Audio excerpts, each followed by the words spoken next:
Bonjour à tous, je vous retrouve aujourd'hui pour vous présenter tous mes produits favoris de chez Lush, mais mes favoris genre de tous les temps. Ce sont tous les produits de beauté, de soins, d'hygiène, desquels je suis tombée amoureuse chez Lush au fil des années. J'ai décidé de vous faire un petit top 10 plus, histoire de pouvoir vous en parler. Tous les produits que je vous montre aujourd'hui sont toujours disponibles chez Lush et ils sont depuis des années. Et donc des favoris que je rachète très volontiers dès que j'en ai plus ou que j'en ai l'occasion. Commençons par mon tout premier favori.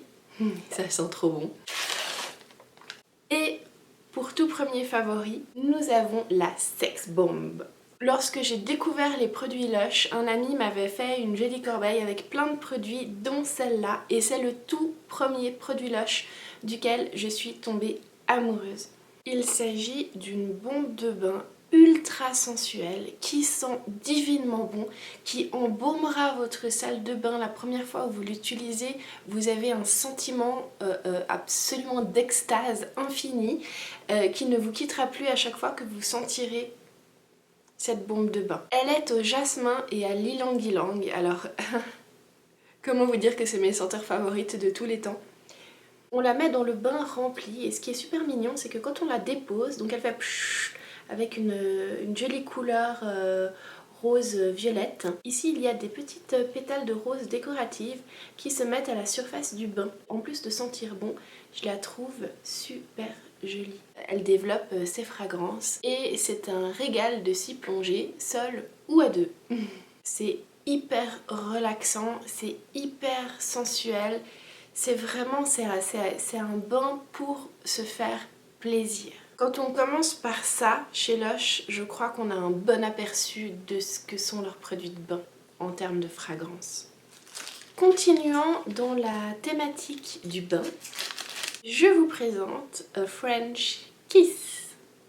Pain moussant. Moi, je l'ai connu sous le nom de Poutoun, que je trouve plus cosy que French Kiss et plus parlant. C'est un pain moussant à la lavande, à la sauge et au romarin que l'on émiette dans l'eau du bain pendant qu'elle coule, qui crée une magnifique mousse et je crois que c'est de nouveau le premier pain moussant duquel je suis tombée amoureuse. Il est violet avec des teintes de blanc et puis il a un petit brin de lavande sur le dessus. Et puis dans le bain, moi les pains moussants, je les coupe. Le poutoun, je le coupe en général en 4 parce que ça me permet de l'économiser et même un quart, ça fait une mousse hallucinante. D'ailleurs, la dernière fois que j'ai pris mon bain avec poutoun, j'ai mis juste un quart. Je l'ai mis lorsque le bain coulait tout au début avec un jet très fort et il a fait une mousse qui a presque débordé de la baignoire. Économisez vos pains moussants, quadruplez le plaisir en les coupant, vraiment. Mon petit pain moussant favori, mais en fait j'ai un deuxième pain moussant favori que je vais tout de suite vous montrer tant qu'à faire. C'est le pain moussant Karma. Le pain moussant Karma ne ressemblait pas toujours à cette petite pyramide lumineuse. Avant il était orange, si je me souviens bien. Karma, c'est l'une des odeurs phares de chez Lush. Et coïncidence ou pas, le petit chien là, elle s'appelle Karma. Donc le pain moussant Karma, c'est le même concept que le pain moussant d'avant, à émietter dans l'eau lorsque vous faites couler votre bain. C'est un pain moussant au pain, au patchouli, à la lavande et je crois qu'il y a aussi de l'orange dedans. C'est une odeur de soin propre, autant dynamisant qu'adoucissant et réconfortant. Je ne saurais pas vous dire tout ce que ce pain moussant peut évoquer chez moi. Quoi qu'il en soit, c'est vraiment un régal. C'est une odeur très spéciale, très mythique. Et toujours dans la senteur de Karma, après avoir découvert la fragrance avec ce pain moussant, j'ai naturellement craqué sur le savon. Il s'agit donc du savon Karma avec les mêmes fragrances. Et l'un des premiers gestes écolos que vous pouvez faire, c'est de passer au savon au lieu d'utiliser un gel douche. C'est un emballage en moins. Là, je vous parle de vieux favoris qui sont toujours des favoris, naturellement. Mais maintenant, Lush propose de plus en plus de produits sans emballage, y compris des gels douche solides. Ça c'est encore quelque chose que je n'ai pas expérimenté. Quoi qu'il en soit, le savon Karma c'est vraiment quelque chose sur lequel j'ai croché et en fait je ne l'utilise pas que pour me laver, je l'utilise encore emballé dans mon armoire pour sentir bon entre mes habits pliés. Et comment vous dire à quel point mon armoire et mes habits sentent bon grâce à cette technique. Lorsque vous les achetez, ils sont emballés dans un papier et du coup c'est parfait pour glisser entre vos habits dans votre armoire. Dans mon armoire, je mets pas que du savon Karma. Je mets également 2-3 autres savons dont j'aime beaucoup l'odeur. Mais le Karma reste mon favori. C'est une astuce très facile pour entreposer vos savons avant de les utiliser tout en profitant de leur fragrance. Passons maintenant à un soin visage qui est Angels on Bare Skin. C'est un nettoyant pour le visage que j'utilise d'une façon un peu 3 en 1. Je vais vous expliquer ça. C'est une recette ancestrale, selon Lush, qui va autant nettoyer la peau que l'apaiser. Et puis moi, j'ai la peau sensible, mais qui a quand même tendance à avoir des impuretés. Donc du coup, pour moi, c'est vraiment le soin idéal. Il est à base de kaolin pour absorber sébum et impuretés, mais aussi à base de fleurs de lavande et de différentes huiles essentielles. Et moi, je l'utilise donc d'une façon 3 en 1. Ça veut dire que j'en prends un tout petit peu que je mets dans le creux de ma main. J'émulsionne avec de l'eau et puis je l'applique sur mon visage en massant. Grâce à l'amande moulue qu'il contient, ça fait un léger massage de surface, un peu comme un gommage doux pour le visage, donc ça nettoie bien. Et ensuite, je le laisse reposer un tout petit peu, ce qui fait un peu le côté masque, absorber les impuretés. Et ensuite, je le rince. Et comme ça, je nettoie et je soigne mon visage de façon ultra douce, mais ultra efficace. C'est quelque chose que j'aime utiliser dans le bain, donc j'ai tendance à le laisser sur le bord de la baignoire pour pouvoir l'utiliser lorsque je prends mon bain. Ils sont un peu comme de l'argile sucrée à la lavande.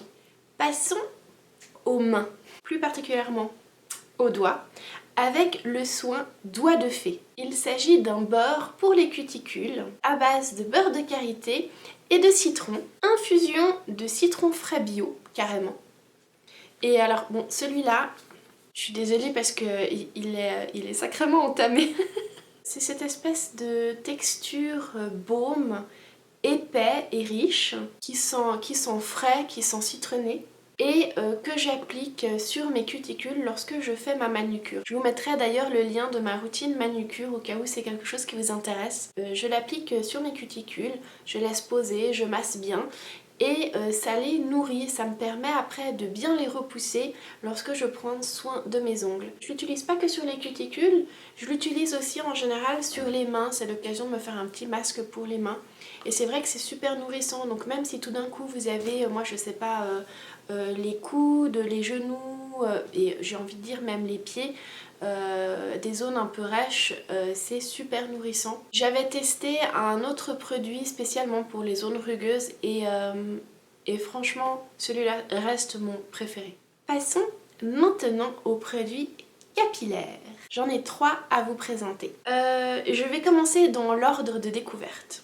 Je crois que c'est à peu près dans cet ordre-là que je les ai découverts. J'adore le jasmin. Le henné est aussi un produit de soin qui me parle beaucoup. Donc quand j'ai découvert le soin Jasmine and Henna Fluff, j'ai complètement craqué. Lorsque je le commandais au début, il s'appelait Jasmine Heroine, qui est un nom que j'aime bien, mais bon, Jasmine and Henna Fluff, c'est très bien aussi. Enfin, Fluff Ease.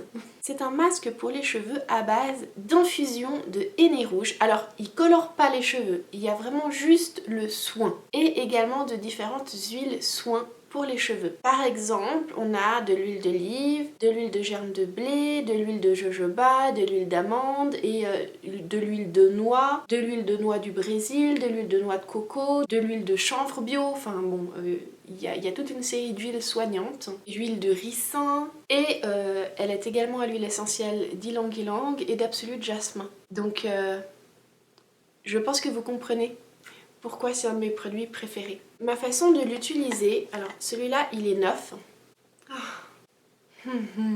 Ça sent trop bon.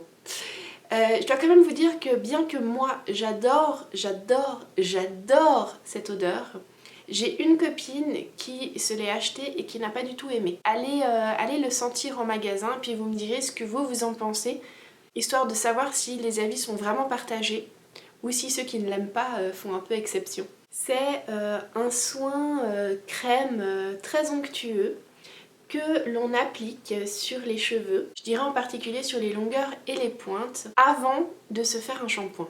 C'est un peu la façon ultime et parfaite de se laver les cheveux. Ce que j'ai adoré, c'est que ça correspondait déjà à ma façon de me laver les cheveux à l'époque, qui était de se mouiller l'intégralité de la chevelure, d'appliquer le produit de soin sur les longueurs et les pointes, de laisser reposer un peu, puis tout en laissant le produit, de se faire un shampoing et de rincer le tout. Et moi, c'est vraiment comme ça que j'ai adoré utiliser ce produit. Alors bien sûr, si c'est trop riche pour vous, si vous avez les longueurs grasses ou un peu sales, vous pouvez tout à fait insister avec le shampoing aussi sur les longueurs, mais la plupart du temps, on n'en a pas besoin dans le sens où l'application du produit et le rinçage va quand même avoir un effet lavant, mais très doux et respectueux du cheveu. Il va surtout avoir le côté soignant. C'est vraiment comme ça que j'ai réussi à soigner et faire pousser mes cheveux en soignant justement les longueurs pour qu'elles s'abîment moins vite et qu'elles soient plus douces, plus brillantes. Bien que, alors moi, j'ai pas forcément des cheveux fantastiques à la base, donc du coup, j'aime bien choisir des produits qui vont m'aider à les soigner et pas juste à masquer le fait qu'ils soient pas top. Si ça a du sens. Parce que malheureusement, aujourd'hui, la plupart des produits du commerce servent uniquement à faire genre j'ai les cheveux jolis, mais en fait ça les abîme encore plus. Donc moi ça fait vraiment longtemps que je me suis tournée sur des produits naturels. Je le rachète pas tout le temps, mais par période je dirais. Je crois que j'ai tendance à le prendre plutôt en hiver d'ailleurs. Dans les cheveux, mais en un peu plus light, parce que là on est dans le summum du soin, bien soin. Je vous présente l'après-shampoing American Cream, vanille fraise, qui est censé sentir comme un dessert. Et je dois vous dire que c'est pas mal, c'est entre le dessert et le soin. Bien que normalement on l'utilise comme un après-shampoing. Ah, il y a de la sauge et de la lavande dedans également. Alors normalement on l'applique après s'être lavé les cheveux, on le laisse poser et on le rince. Mais alors, je l'utilise pas souvent de cette façon-là. J'ai tendance à l'utiliser de la même façon que le Jasmine Henna Fluff, Ease, mais quand je suis pressée. Ça veut dire que lorsque j'ai besoin de me laver les cheveux rapidement et que je le fais la tête à l'envers dans la baignoire, je mouille mes cheveux, j'applique sur les longueurs, je n'attends quasiment pas avant de me laver les cheveux et de rincer le tout. Et puis je sens quand même que ça lustre bien mes longueurs. Et j'aime beaucoup l'odeur. Et je l'utilise même lorsque je me suis huilée un peu, parce que ça c'est quelque chose que je fais aussi. En fait je mets un tout petit peu d'huile d'avocat sur mes longueurs des fois le soir avant d'aller me coucher. Bon, je m'attache les cheveux pour éviter d'en mettre partout. Mais quand je me lave les cheveux le lendemain matin, eh bien ce que je fais c'est que pour éviter de shampouiner mes longueurs, celui-là il y a quand même du sulfate dedans. Oui, les produits Lush, il y a quand même du sulfate dans les soins pour les cheveux, donc si vous êtes dans une routine entièrement sans sulfate, il faut quand même être attentif à ça. De façon générale, j'évite les sulfates, mais j'utilise quand même ce produit-là de temps en temps. Je sais pas s'il y en a aussi dans... Il y en a aussi dans le masque, donc ça c'est la chose que j'aime un peu moins par rapport à la composition, mais ils sont super bons et le résultat est hyper chouette, donc du coup vu qu'il y a quand même du sulfate dedans, il a un petit effet lavant qui est intéressante dans le sens où ben voilà, quand j'ai mis de l'huile et que je l'applique et que je le fais un peu pénétrer, il mousse très légèrement, mais juste assez pour nettoyer le peu d'huile que je me suis mis dans les longueurs. Donc pour moi ce sont des produits malgré qu'il y ait des sulfates que je continue d'utiliser. Mais je crois que c'est parmi les seuls sulfates que j'ai encore dans mes routines soins. J'ai encore un troisième produit cheveux avant de passer à la suite. Il s'agit du soin capillaire hydratant R&B. Je sais pas pourquoi j'ai envie d'appeler Airbnb, mais non. R&B. Bon alors de nouveau, il est dans un sale état parce que je l'utilise depuis un moment celui-là. C'est un baume sans rinçage que j'applique de temps en temps, donc un pot dure super longtemps et celui-là j'ai même largement dépassé la date d'expiration et je continue de l'utiliser lorsque j'ai besoin parce qu'en fait j'en utilise très peu, je prélève alors même pas une noisette, vraiment je mets à peu près la même quantité que quand je prélève de la crème pour mon visage. Donc je prends une toute petite noisette que j'applique même pas sur les longueurs mais vraiment sur les pointes lorsque je sens qu'elles en ont besoin. C'est à base de lait d'avoine, de glycérine, d'huile d'avocat bio, donc c'est hydratant et nourrissant. Et alors il faut pas en mettre trop parce que ça peut faire un peu gras. Je dirais que pour les personnes qui ont les cheveux vraiment bouclés frisés, ça peut aider à texturer. Moi c'est pas tout à fait mon cas, mais ça les gaine un peu et puis ça leur donne une protection, surtout avec le froid et le vent de l'hiver ou après la plage en été. C'est quelque chose que j'utilise lorsque j'en ai besoin, qui fait pas partie de ma routine à proprement parler, mais lorsque j'en ai plus, j'en rachète. Je vous présente maintenant, alors celui-là je l'ai connu sous le nom Is Trop Good, parce que c'est trop bon. Et je continue de l'appeler comme ça alors que son nom c'est King of Skin, le roi des peaux. Et c'est vrai qu'en fait, il fait une petite couronne comme ça. C'est un beurre corporel. Et alors moi qui ai la peau super sensible et sèche, je suis toujours obligée, mais alors toujours obligée d'hydrater mon corps après la douche ou le bain. Ce qui prend un temps considérable. Mais alors ça, je l'utilise super vite. Lorsque j'ai pas envie ou le temps de me tartiner de crème, je l'utilise à la sortie de la douche, en particulier mais du bain aussi. Lorsque j'ai la peau encore mouillée, je l'applique et le frotte sur mon corps. Il fond légèrement au contact de la peau. Et puis après je me sèche. Je crois qu'on est censé le rincer, mais en fait je le rince pas. Et après je tamponne ma peau pour la sécher, histoire de pas frotter et enlever ce que je viens d'y appliquer. C'est quelque chose qui m'aide beaucoup en hiver, qui est nourrissant et apaisant. Dans la composition, on a de la banane, de l'avocat, du lait d'avoine, enfin c'est vraiment sympa. À force de l'appliquer, il devient de plus en plus plat. C'est marrant. Il a une odeur un peu de chocolat cacao quand même qui ressort. C'est quoi? Ah bah c'est le beurre de cacao, voilà. Il y a du beurre de cacao dedans. Et puis là, je vous ai montré mes 10 produits, mais en fait j'en ai encore un 11e. Bah il compte, mais il compte pas vraiment parce qu'en fait c'est un produit pour homme, mais que j'adore comme mon chéri l'utilise. C'est la crème de rasage Prince. Pourquoi je l'aime beaucoup? Parce qu'il lui fait la peau toute douce, qui sent super bon, il est tout squishy, enfin voilà, moi j'aime bien. Et pour lui ça facilite beaucoup le rasage aussi et ça apaise bien la peau du feu du rasage. Dans la composition on a du mucilage de graines de lin, de l'eau de rose, du beurre de cacao, de l'huile d'amande douce, différents extraits. Et dans les senteurs qui moi me plaisent beaucoup, il y a aussi de l'huile de néroli, de l'absolu de fleur d'oranger. Et ils disent pour leurs propriétés euphorisantes. Oui, c'est euphorisant. Et j'adore ça. Mais c'est une odeur qui est vraiment unisexe. C'est cette substance blanche crémeuse. En fait, c'est vraiment une crème à appliquer avant de se raser. Et alors, je dirais que si j'en avais besoin... Ouh, il y a teinture de banjou. Huile essentielle d'orange douce. Huile essentielle de vétiver. Oh. C'est vraiment quelque chose que j'aime beaucoup et que je sais que mon chéri apprécie utiliser aussi. Je dirais que je l'utiliserais si j'en avais besoin. Je n'utilise pas à proprement parler de produits de rasage personnellement. J'ai tendance à trouver des plans B. S'il ne vient pas avec moi, en général c'est moi qui le lui achète. Et c'est pour ça que je le mets aussi dans mes favoris, parce que ça fait partie de ces produits que je connais et que j'aime depuis. Elle est tellement chou pétillant. Carmelita, elle est trop chou. Je suis super fan de ma petite Karma. Pour une fois que c'est pas Milo qui est là. Ça fait partie de ces produits avec lesquels j'ai une relation de longue date et qui sont chers à mon cœur. Je pense que tout le monde a ses petits favoris, ses petits produits phares que l'on adore à travers le temps. Dites-moi dans les commentaires quels sont vos produits phares de chez Lush, vos old time favorites à vous. Je me ferai un plaisir de vous répondre. J'espère que cette vidéo vous aura plu, que vous l'aurez trouvée intéressante. Et puis moi, je vous retrouve tout bientôt dans la prochaine vidéo.